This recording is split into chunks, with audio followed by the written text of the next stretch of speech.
మలి ముఖ్యమంత్రి యనుమల రేవంత్ సారు మంత్రివర్గంను ఎలుము చేస్తేందుకు పనులు ముంగటేసుకున్నట్టే కొడుతున్నది. తెలంగాణ గవర్నర్ జిష్ణుదేవ్ వర్మ సార్ను కలిసి కేబినెట్ విస్తరణకు కసరత్తులు సురువు చేయబోతున్నాడట. దాంట్లో ఎవరిను తీసుకుంటుండు, ఢిల్లీ పెద్దలు చెప్పినోళ్ళేనా అంటే వాళ్ళు చెప్పినోళ్ళే ఫైనల్ అయ్యేటట్టే ఉన్నారట.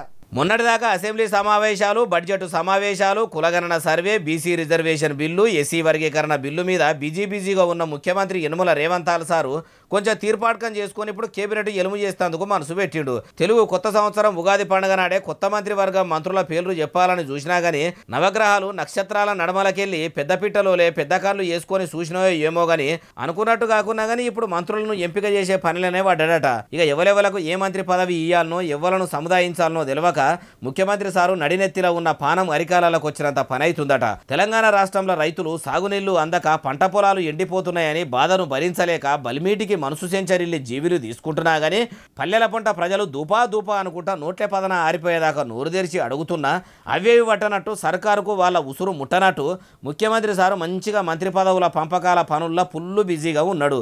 ఈ ఇచ్చే పదవులేందో ఏలుబడిలకు వచ్చిన తొలతలనే ఇస్తే ఈ ఎండాకాలంలో ప్రజల అవసరాలు తీర్చుడు కోసమన్న ఈ మంత్రివర్గం మీద పెట్టిన కాయసు పెడుతుండే కదా. పథకాలు అమలు చేయక అట్లా ఆలస్యం చేసుకుంటా ప్రజల పానాలు పోతుంటే ఇట్లా చూసుకుంటా అసలు తెలంగాణ రాష్ట్రాన్ని రేవంత్ సార్ ఏం చేద్దాం అనుకుంటుండో అంటుర్రు ఈ ముచ్చటిన్నోళ్ళు.